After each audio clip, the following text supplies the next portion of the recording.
Sometimes, the best stories in golf aren't found on tour. You'll find them at the back of the range. And now, your host, Ben Adelberg. And thanks again for joining me here at the back of the range. I am your host, Ben Adelberg. This is episode 62.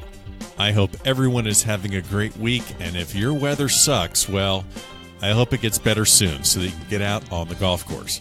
Ironically, I was able to get out on the Blue Monster on Sunday, former home of the WGC event at Doral, while DJ was actually wrapping up the WGC in Mexico City.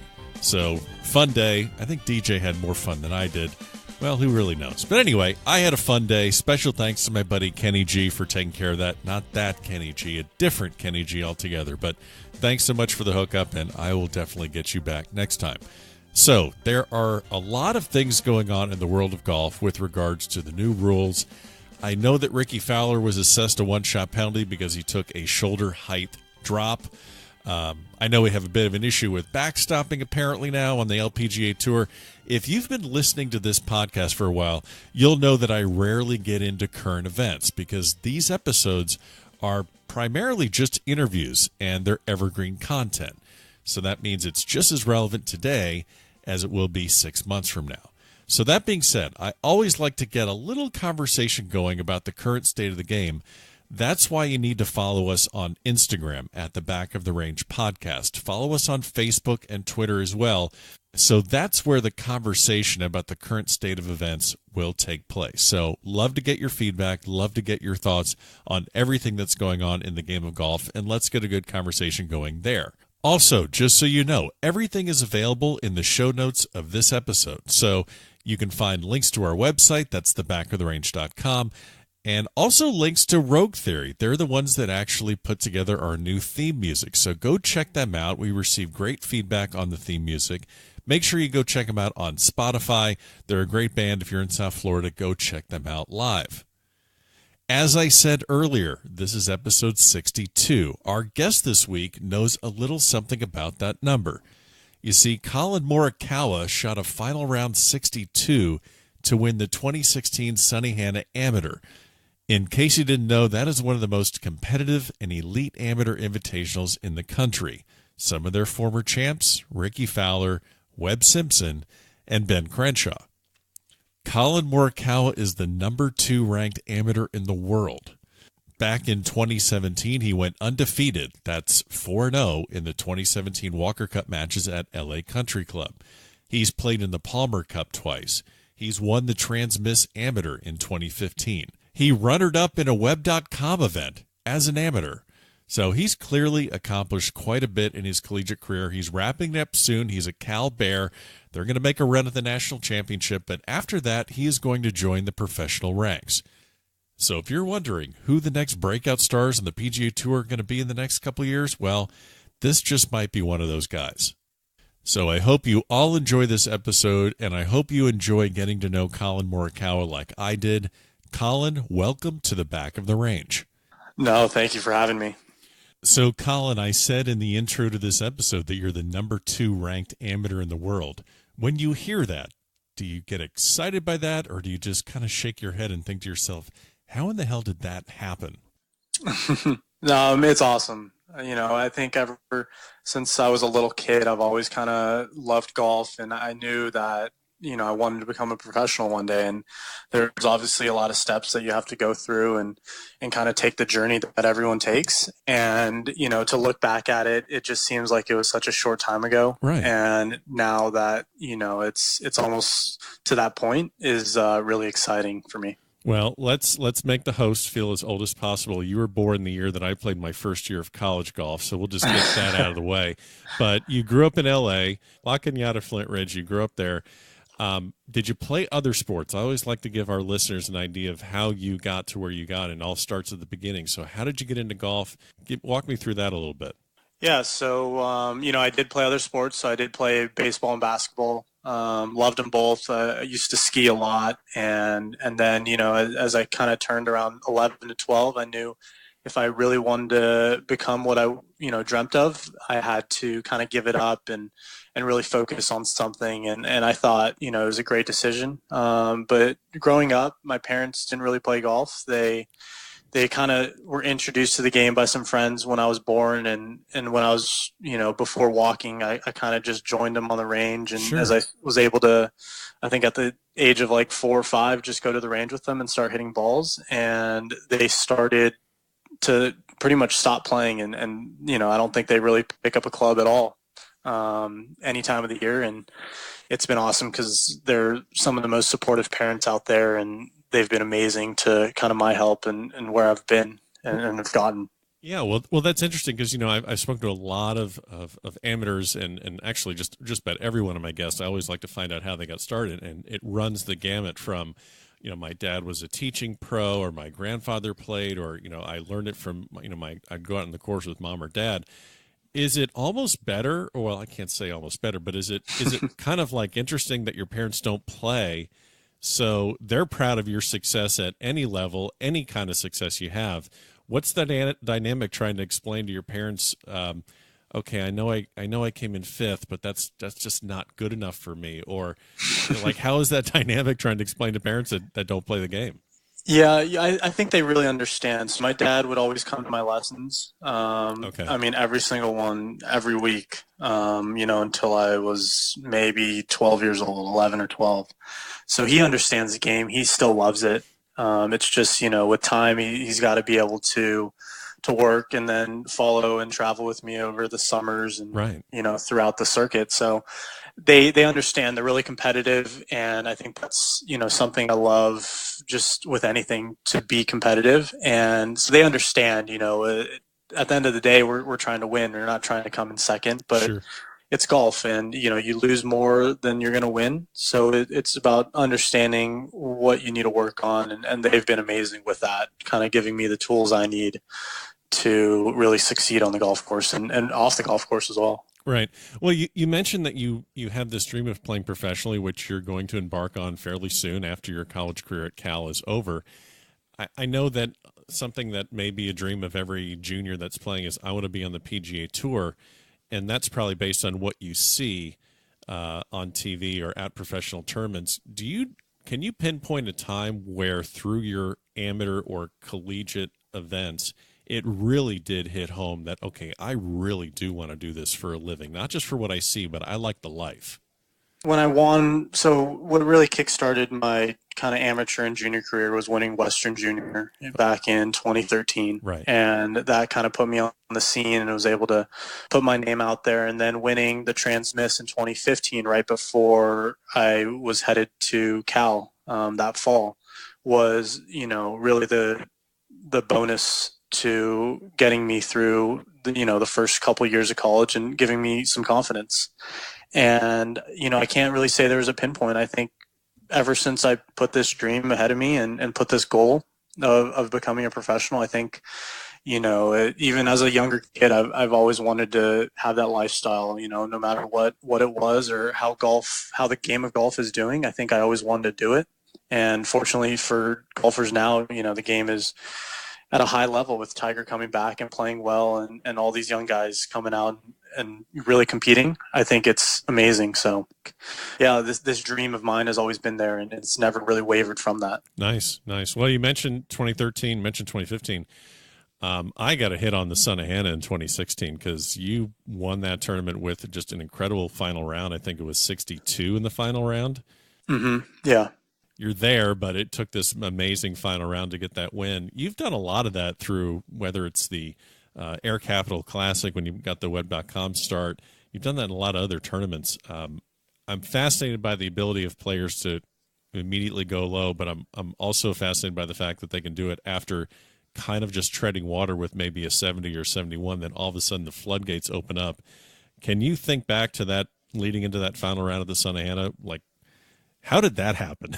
I mean, I know you got skills, but I'm just saying, like, does it ever shock you when, like, okay, where did that come from? Yeah, no, it's whenever you have those rounds, I think you really have to just enjoy them, and it really you can't plan for them. You can't Sure. plan for a 60 or 61 or 62. You just as the round goes, and that's what's great about golf is that you play one hole at a time, and when you really do focus on that one shot, it kind of it does help you and it moves you forward to the next one. And at that point at Sunnehanna, I knew there was a bunch of guys on the leaderboard, and the only way to come out on top was to have a low round. So Sure. if and you're comfortable with the course, it kind of puts you in a good feeling, and your confidence is high, but also your mental game's high. Your swing's good. You feel good about yourself. And I think heading into those certain rounds, that's how I felt. But I think and a great mentality I had, which was especially at the Air Capital, was I had nothing to lose. Right.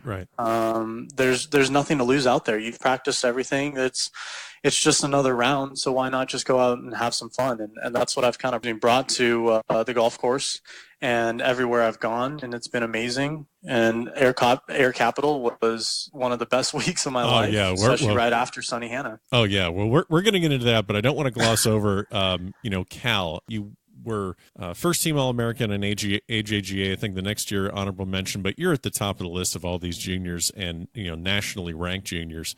I'd imagine you had your choice of anywhere that you wanted to go to college.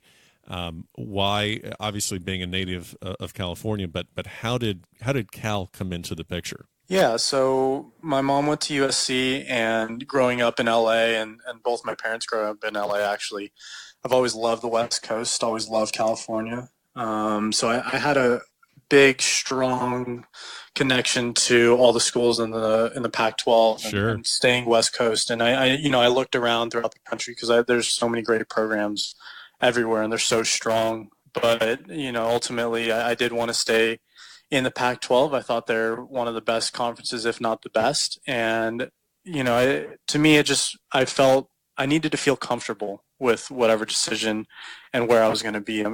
Everyone's on your own. You have new teammates, guys you don't know, and some guys you know. And I think on all the schools in California, I kind of knew some guys that were on the team and are going to be on the team with me.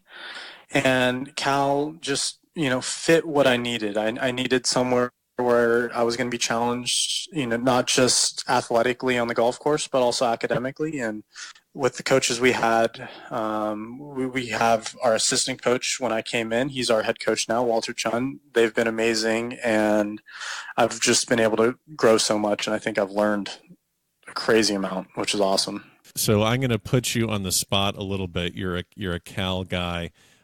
If I say the phrase, the band is on the field, what can you tell me about that? Oh, we know the football game. Okay, yep. Good. It's the game. Okay. Yes. Okay, good. So that was back in 1982, but I just want to see if I can catch you. So your Cal, your Cal football history. A little bit, and it's been really cool. I think my freshman year, I'd be able to see Jared Goff in the gym once in a while, and to see where he is now, and the athletes that Cal has produced is amazing. And just to be, a part of a list of many it's kind of historic and very honorable. So what are your plans for the Super Bowl? What are my plans for the Super Bowl? Yeah. Probably sit back with some guys on the team and really enjoy it. It's obviously I have the LA Rams to root for. Of course. Growing up, I didn't really watch NFL just because NFL, there wasn't an LA team, and I never really got into it. But you can call me a bandwagon. I have not switched to the Warriors, though. I'm a big Lakers fan and always will be. Nice. Yes. Even before LeBron. Even before LeBron. Even before LeBron. Yeah. No. I've always grown up a Lakers fan. My family likes Lakers. Nice. Lakers and Dodgers. LA at heart. Yeah. Yeah, we've got a nice little resurgence for the Dodgers, and they got to get over that hump, though. But those Red Sox are just a pain over there in the American League. Yeah. It's well known you're going to be turning professional after your college career is over. I would imagine, I'm not speaking for you, but I would imagine there's a lot of people in the agent world that are fully aware of who you are and what you've accomplished in the last couple of years. But you've made the decision to stay amateur and complete your college career where other people have left early and chased down the dream of the PGA Tour.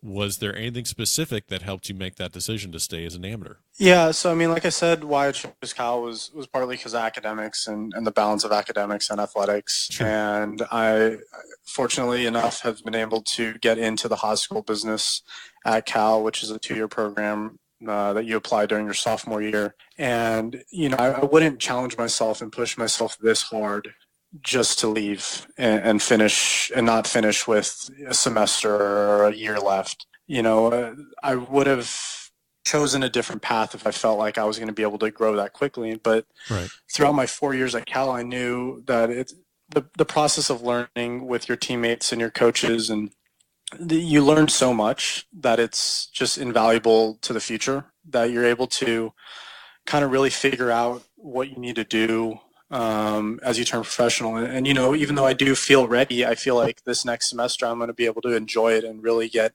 as prepared as I need for, when I do turn pro. So I think the 4 years here will always be with me, and to finish out my degree and really finish it in 4 years, which is not as easy as some people think, especially at Cal, I think is a great accomplishment for me, and just an extra boost as I turn pro. Yeah, I took 7 years, but that shouldn't be a shock to anyone listening to this podcast. But that's we're not talking about me right now. We're talking about you. So you've had just a really, I'm looking at all the things you've gotten to do. You've played a lot of tournaments, and obviously USGA events and invitationals, but you've also done a lot of traveling and a lot of team events. So I definitely want to get to Walker Cup. There's a few that I do want to hit on, but tell me about the first time that Walker Cup really started to enter your mind. Yeah, so it was right before the practice session. I knew about the practice session, and I had, that'd be like December of 2016, something like that. Right, okay. Right. So the beginning of my sophomore year, and I had a decent freshman year, but then obviously the win at Sunnehanna helped a lot, and then I made a run into the round of 16 at the USAM, and as my rankings started going up and it moved up, that's something I really wanted to make. I really wanted to make the Walker Cup, but even the practice session, I really wanted to make that and be a part of that. Sure. And I had a decent fall, and as the teams are announced for the practice session, you make that.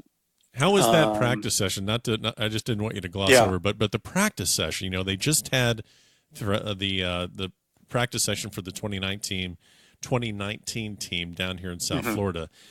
When you're at that practice session, some of the guys, obviously we know who made the team, but you're there with, you're there. Who was there? I know who's on the team, but I don't want to say someone that was there or someone that was there that wasn't. But when you get into that mode, you're looking around kind of sizing everyone up, or what's the vibe at a practice session for the Walker Cup team? I think the practice session is so much fun. You get to meet all these guys that you see on a weekly basis almost, or a monthly basis, and just play these amazing courses, do some amazing things, kind of tour around. And I'm sure the guys this past winter had a blast out there and just really enjoyed it, especially getting to play. I think they played the Bears Club, Jack's course, and yep. Just a lot of fun. I think leading up to the days at the Walker Cup, right before the 2 days, it's such a long week. You have about a week and a half. They bring you in about a week and a half, and you get to meet your team. And unfortunately for me, I knew most of my team. We had a couple of young guys that kind of didn't know each other, but at the end of the week, we are just the best family. We're the best friends, and we'll always remain in touch. And sure. I think that's what our captain did, Spider Miller. Really put us together. But the 2 days are the quickest 2 days I've ever felt at the Walker Cup. It was 2 days of just competition nonstop on the golf course, kind of rooting on your team. And then it's over, and it's kind of like, wow, yeah. You look back and it's in a blink of an eye, you're done. And I think that's kind of what's cool. And what sucks about that is that it's just so short, the 2 days, but it's some of the most memorable 2 days I'll ever have. Well, and it's 36 Saturday, 36 Sunday, and just going basically, partners, then singles, then partners, then singles. It's funny, you hear all this, I guess kind of the rep on, or the word about a U.S. Ryder Cup team is how are these guys going to get together and what's the camaraderie, and there's always been that sort of thing that put out there by the media, but it sounds to me that U.S. Walker Cup, you guys just fall in line and just really have a nice relationship with all the other guys in their team. I know that Spider Miller was the captain in 2015. I know he gave nicknames to all of his players. Oh, good. You're laughing. I know where we're going. Perfect. So, No, I actually did not know that. So oh, you didn't know that? Oh, yeah. No, So, I didn't. so in No. 2015, because his name is John Miller, but his nickname is Spider, he gave nicknames to all of his guys. So he called, Mike McCoy was on our podcast last year. They called him Uncle Mike because he was one of the older guys. And then he called DeChambeau Bill Nye the Science Guy. And he had nicknames for everyone. Did he give nicknames to your team? Not that I can remember. Really? I kind of wish we did. I'm going to have to talk to him about that. But no, we did not. It was, there was one goal he put out. Obviously the loss in 2015 was kind of tough, and he wanted to come out and just absolutely, destroy them. Win. Yeah. Exactly. And, we all wanted to do it for him. And it was just a great experience with him being the captain for the second year and coming out on top. Yeah, well, you guys did destroy the GB&I. I hate to bury them a little bit here in my lead up to this next question, but you're the opening match with Norman Zhang, and you go up against Alfie Plant and Harry Ellis. You're the leadoff. You guys won 8 and 7. So So where did this pairing come about? I know that Norman was at Oregon at the time. I know he's since turned pro, but definitely a Pac-12 guy. Where did the genesis of that pairing start? Because you paired with him in the afternoon or the morning the next day as well, and you guys won that one too. But where did the idea of that start? Yeah, so I've known Norman for a while now, and obviously he's an amazing player, and that kind of started from just Spider, I think, seeing who would work the best with each other, and you learn a lot about each other with the 10 guys within that week span leading up, and I think putting down certain names on who you wanted to play with and testing them out while we were practicing was awesome. And I think Norman and I knew we were going to be a great match if we figured out what holes we needed to tee off. I think obviously we did in the end, but we had to just really figure out what was going to work best for us, and we stayed out of each other's way. We kind of just moved forward, hit the next shot, and enjoyed it as much as we can. I was able to hit the first shot for the U.S. that day, and that was really special for me. Because I'll never forget that. Handshaking and all a little bit on that one? Yeah, just a little, but it was something that, like I said, I'll never forget that. Oh yeah. And even that entire week, but being able to hit the first tee shot and then finishing it off 8 and 7, I think Norman and I were able to make some history there. Well, I talked to, this episode hasn't posted yet, but I guess it's a spoiler alert for people listening. One of the upcoming episodes is going to be Casey Martin, the head coach at Oregon. And I asked him a little bit about his players, and he's like, well, Aaron Wise has this going for him and had a lot of great, made a lot of mentions of his abilities and his mental toughness. And then he's like, Norman Zhang's just a physical freak. And I was like, okay. And he really didn't give me an example of how he was a physical freak. Can you maybe enlighten some of our listeners that know who Norman Zhang is or will know him soon, as with you? But was there something that Norman has done on the golf course that you've kind of been shaking your head at, saying, okay, that's a little different level there? Yeah, well, obviously we had a couple guys that just hit the ball a country mile on our team, and Norman was one of them. The other being Cameron Champ, obviously. Yeah. We've been able to see that on the PGA Tour, but Norman he's a big guy, swings at it hard and hits it straight. But aside from that, he is just an amazing putter. I had so much trust in him, no matter where I hit it, that he'd be able to make a putt. And fortunately, we were both hitting good shots and putting really well, but his overall game is just so finely tuned that he will play some really good golf coming in the near future as a professional, and hitting the ball that far and that straight and also so high. It's it's a gift, it's a talent, it's something that he uses for sure in his game. Yeah. Well, I want to get to this 2016 Air Capital Classic in Wichita, Kansas. I have a lot of family out in Kansas. Have you ever been to Kansas before? I have been to Kansas now 3 times. all for golf tournaments. I had my Transmiss 2015 up there. I played another Transmiss at Prairie Dunes, and then this Air Capital. So nice. My record in Kansas so far has been all right. I'll take that record. Nice. So you get this exemption playing in this Air Capital Classic, a web event. It's your first. I believe that's your first professional event. I know you played the Safe Wave, so that's your first professional event. You see people get into some of these events as amateurs, whether it's whether it's Spieth playing in the Byron Nelson or some of the other collegiate players. I know Garrett Barber, who was a guest, he just got into the RSM Classic.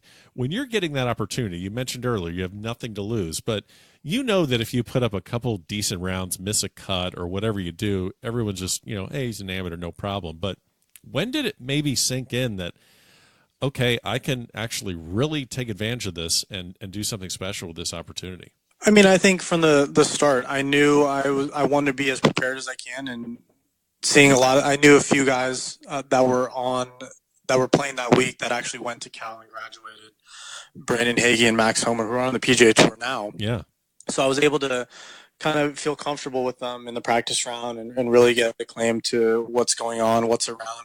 What was funny is that when I did register for the event, they had no clue who I was. They thought I was just some kid volunteering. Oh, that's perfect. It was I knew a year before because of the Sunnehanna Am win, and I wanted to be as prepared as I could. So coming into the event, obviously I wanted to win, but I just wanted to play some good golf. At the end of the day, you just want to play good golf, and if it's not enough, it's not enough. But if you're kind of changing things up and doing things differently, it puts you in a tough spot, and it puts your back against the wall, which I didn't want to do.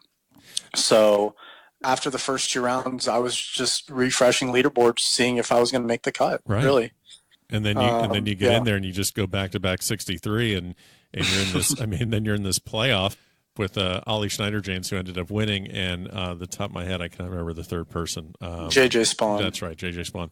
So you're in this playoff. Even in the practice rounds, were you looking for advice? Were people offering you advice? What's the dynamic there as an amateur? Are they taking the time to really help you along? Or are they more focused on, hey, I'm trying to get as many dollars as I can to get on the PGA Tour? Brandon and Max in the practice round were some of the best guys, and I still talk to them, and they still offer great advice coming up for me as I turn professional pretty soon. Right. So they were amazing. I didn't really have many other people that I knew out there, but they're all supportive. They know that it's at the end of the day, like I said, it's just golf. Sure. And these guys have just had a few more years out there. They get comfortable, and I think having this 4th year of college, it feels comfortable. As a freshman, when you step onto your first tee, it's nerve-wracking. You don't know what it's like, really. You can't go and play a college event before you're a collegiate player. Which is something I did, which is before that summer. That's why I played the Transmiss. That's why I liked to go play the Western Am and try and get into the US Am, to play as many amateur events to get used to what the fields are like. So their Capital Classic was just kind of a practice and lead into what my future wanted to be. Right. You well, that's fantastic. I can't imagine what that's like, just being in a playoff, and I mean the cameras are on and the moment's right there, and I know that Schneider-James won it on the second playoff hole. You also got to play the 2018 Arnold Palmer. And you've also played the Palmer Cup. You got to play the Arnold Palmer Invitational through your involvement with the Palmer Cup. Now that's your second PGA Tour event that you've played in. Any fond memories from that event? I know you made the cut. You got to play all 4 rounds. Did something hit you different at a PGA Tour event as opposed to a web event? Just the level of play, the level of the course, and kind of how you're treated out there. Everyone out has their kind of group and squad that follows along, and they all know what they're doing. It's all a routine, and they all find this process, and they don't even waver an inch off of it. They know what they're going to do, and that's what they do, and this is their job, but they enjoy it so much, and which is kind of cool, because I look at them, and that's what I want to do. I want to be out there every single week with these guys and competing and kind of playing my best. So when you said their routine and their process, are you talking about like specific players with their they're like on their data, like, okay, I'm going to play 9 holes here. I'm going to go chip and putt here. Are you talking about that? Like, can you give me like one person in particular that you noticed that maybe had that routine that kind of looks like something that's going to fit into what you're going to try and do? Yeah, I mean, I was able to play with Ben On, who also went to Cal and kind of left early, but I'm out there trying to play 18 holes and trying to figure everything out. And he's out there 9 holes done. He knows what he's going to go do, lunch, and then maybe putt a little, chip a little, and then they're done. They get out of there when they need to, not stay extra time. And I think that's what I've learned the most kind of through these couple PGA Tour events is that it's cool to be out there. It's a dream. Right. But if, it's like you don't want to be stuck in an office for 24 hours, even though you love your job. You want to get out of there. So you get your work done and then you kind of move along. But as an amateur, I kind of wanted to take everything in. I was able to go into Mr. Palmer's office, which has been so amazing. What he's done for the game and what he's doing with the Arnold Palmer Cup and where that's been the past couple of years. It's been amazing. What was this is kind of a takeoff of a question that I asked to a couple of the U.S. Mid-Am champs that got to stay in the Crow's Nest at Augusta National. But you're entering Arnold Palmer's office, where I'm guessing the memorabilia and the things in there are just absolutely mind-boggling. Is there something specific that you can, or just, I'm sure there's hundreds of specific things in there, but did one thing jump out at you and say, oh my gosh, I can't believe, I mean, this is a time warp I'm in. This is just a time capsule of golf memorabilia. Was there something that you saw in there that just really jumped out at you? When you step in that room, it's almost like it's a different air, and to be in his presence. And I was never able to meet him, but yeah. I did have, actually, I met him the quickest minute maybe. I took a family vacation when I was really young, and he was there at Bay Hill, and we weren't going to go play Bay Hill, but we just decided to show up and kind of walk around if that was possible. And he was there, and he signed a flag for me, and I've had that flag in my room ever since I've been a little kid. And just stepping into his room, seeing his chair, and they don't touch anything. They don't really change anything. They add a few different memorabilias, some different pieces of history that he's brought to us. Right. But just kind of being in there is just really special, and to know that he's done so much, and he's still doing things for us even though he's not here is kind of cool to look back, and he'll always be special to me. Of course. When being able to play. Of course. Yeah. When did you get the flag? It was a long time ago. I couldn't say when, but I was pretty young. Oh, wow. So you just family vacation just rolled into Bay Hill and you got to meet him, and then fast forward probably, oh gosh, we're thinking maybe 12, 13, 14 years, and now you're playing the Palmer Cup. Mm-hmm. Yeah. So it was pretty special to make that team a year and a half ago, and then to make last summer's team. Yeah. Yeah. Now, for people that don't know a lot about the Palmer Cup, it is not just an all-male or all-female amateur team competition. So it's 12, gosh, I feel strange saying boys. But anyway, 12 men, 12 women. How is that dynamic getting the 24 of you in the room? I know that one of our upcoming episodes is going to be Kristen Gilman. What are some of the things you took away by watching the ladies play? That they're good. They are really freaking good. They make everything. They hit the ball super straight. I wish we all hit it that straight, right. But no, they're amazing players, and being able to play actually both. So in 2017, I was able to play just the men when it was just 12 men. Okay. And then this past summer was men and women. So getting to see these women play, and it was kind of cool because in AJGAs you do play the same events. You see all these girls and women now that we kind of grew up playing together, because all the invitationals, you see them every single month out there on that circuit. So going to college, you don't see them because they all go to different schools. So having this tournament, or having this format for men and women, was kind of a full circle for me, right? Coming into my senior year, because I got to see a lot of girls that I played with and that I knew, and just kind of see where they are. They're amazing players, amazing people, and I know a lot of them are going to do amazing things out on the LPGA. I know this is a hard one for you to pick one particular, but which woman on the U.S. team would you not want any part of in a match? Obviously playing different tees, but who did you just look at and say, I want no part of her? I couldn't name that. Okay. I mean, I'm sure they could all beat me on any given day. So Okay. All right. they're all really good. And Yeah. the team we had was so strong from top to bottom, which is really cool to see. So speaking of elite female golfers, your girlfriend played collegiately at Pepperdine. Mm-hmm. She's chasing it. She's in China right now, chasing the professional path as well. What advice? I mean, you guys share notes all the time. You played collegiately, both D1 schools. What are some of the things that she shares with you about your game? What are some of the things that you share with her about her game? It's weird. You would think that two people that play golf would always talk about golf, but we kind of try and stay away from that. We talk about everything else, especially food.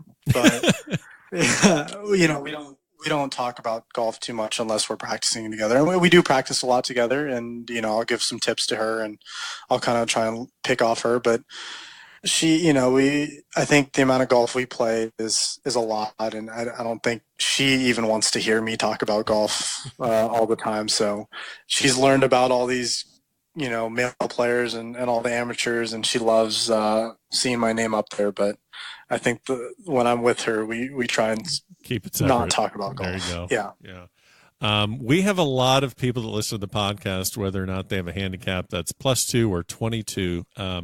So I'm wondering if you could share a specific drill or practice routine that's been very successful for you that you've been using for quite a while. Maybe something, the best players always practice with a purpose. So that's what amateurs need to do. What's a drill that you use, whether it's a short game drill or something on the range? What's something that you can share that's been successful for you? So, I've always I'd always like to think my strength has been ball striking, and obviously I'm working on putting, but I think with ball striking on the range, I think a lot of people get too in rhythm, and they find one mode and they're stuck in that mode, hitting a 7-iron, for 30 balls. And what has worked for me was really, if I know what course I'm going to be playing in the near future, just say our first tournament is in San Diego and I've played the farms. On the range, what I'll do during practice like now is play the course in my head, and I'll go and hit driver on the range, and then I'll say, okay, that's in the fairway. And then I'll hit another shot and say, okay, that's this close. And I won't putt it out, but I'll play the course. And I think that's what, people need to do and just kind of change it up, because we all have the struggle if we're hitting it on the range amazing and then go to the course and shoot, over par or shoot our worst score. It's kind of because it's a different mentality. I think when people get stuck there, it's hard to get out. And I think for me, if I'm creative and seeing different shots and hitting different shots, that's what's worked for me at least. Nice. No, that's perfect. I know that's something that a lot of our listeners have reached out saying, you're talking to all these great players, share some of the knowledge. So that's absolutely perfect.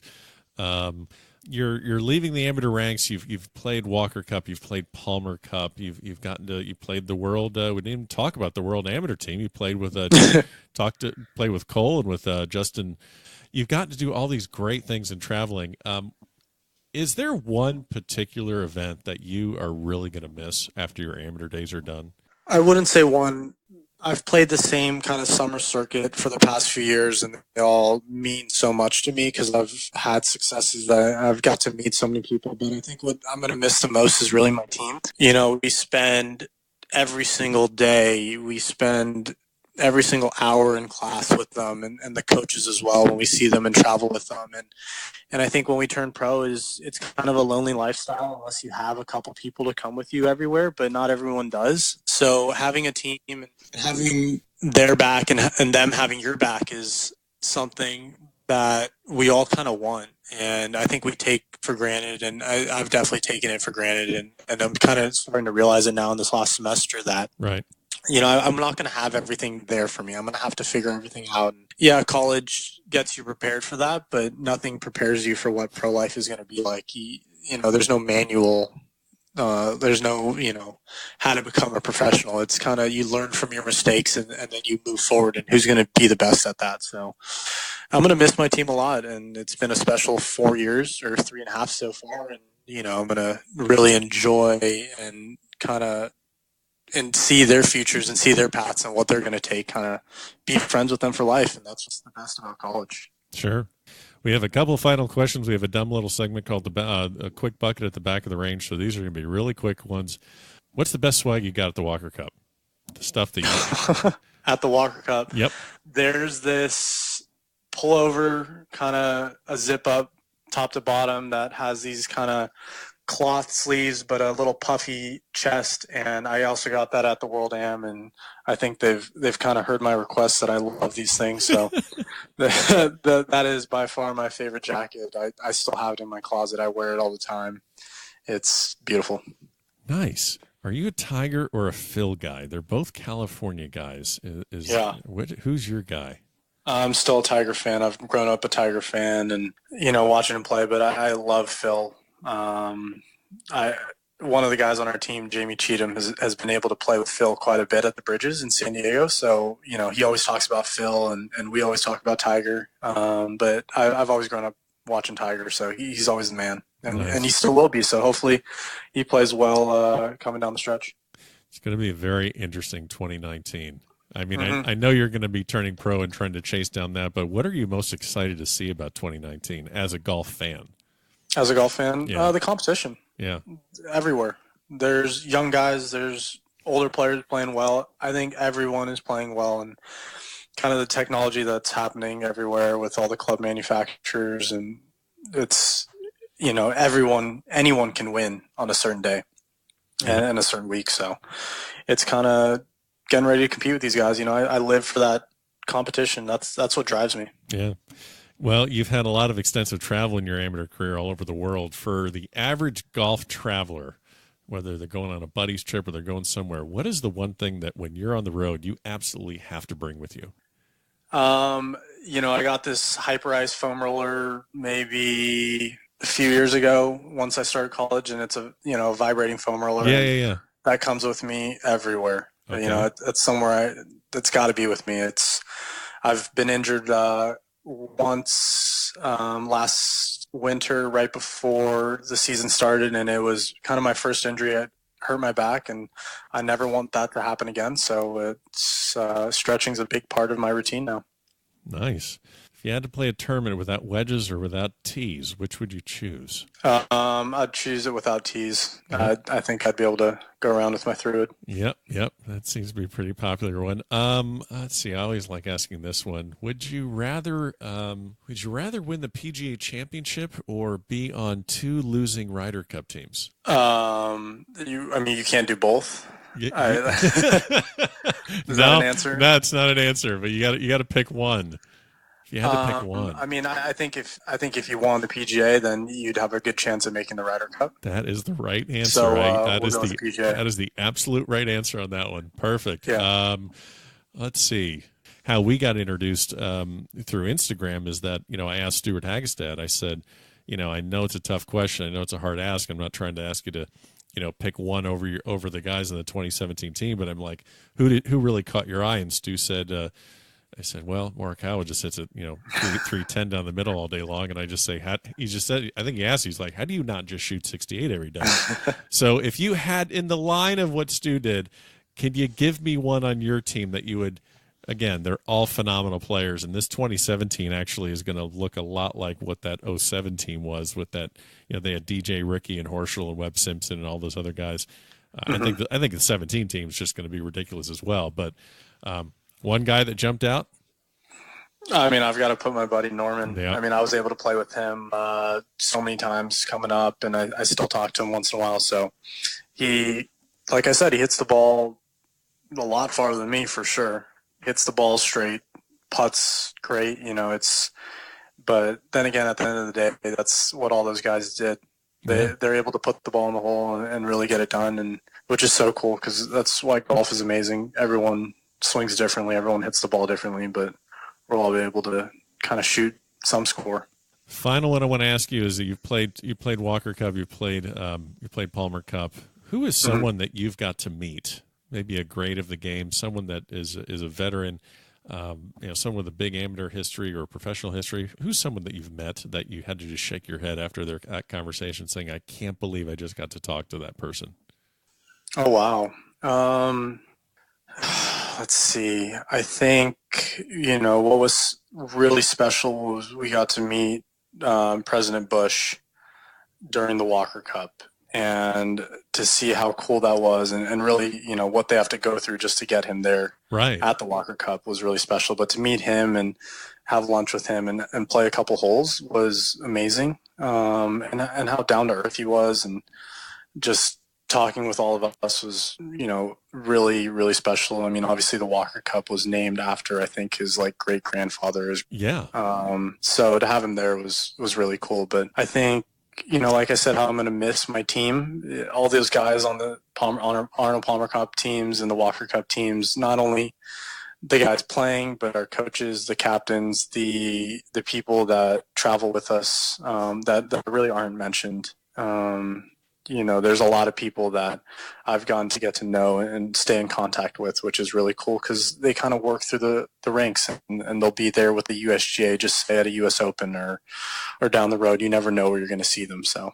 Well, Collin, you have just given us a lot of great information and insight into your amazing amateur career. I know you're getting ready to wrap everything up with Cal, going to head into the NCAAs, and then you're off to the races chasing it down on the PGA Tour. So we wish you the best. We're going to follow you. We'll send some extra back of the range mojo your way as you make that journey. And I really do appreciate you joining us here today at the back of the range. Thank you for having me. And there you have it. Another great episode here at the back of the range. Special thanks to Collin Morikawa for joining us this week. Good luck to you as you chase down a national championship with the Cal Bears. Don't forget, leave a review in Apple Podcasts. Can't stress that enough. Please check us out on Instagram at the Back of the Range Podcast. We're on Facebook. We're on Twitter. All of the links are available in the show notes of this episode. We will see you again next week for episode 63 here at the Back of the Range.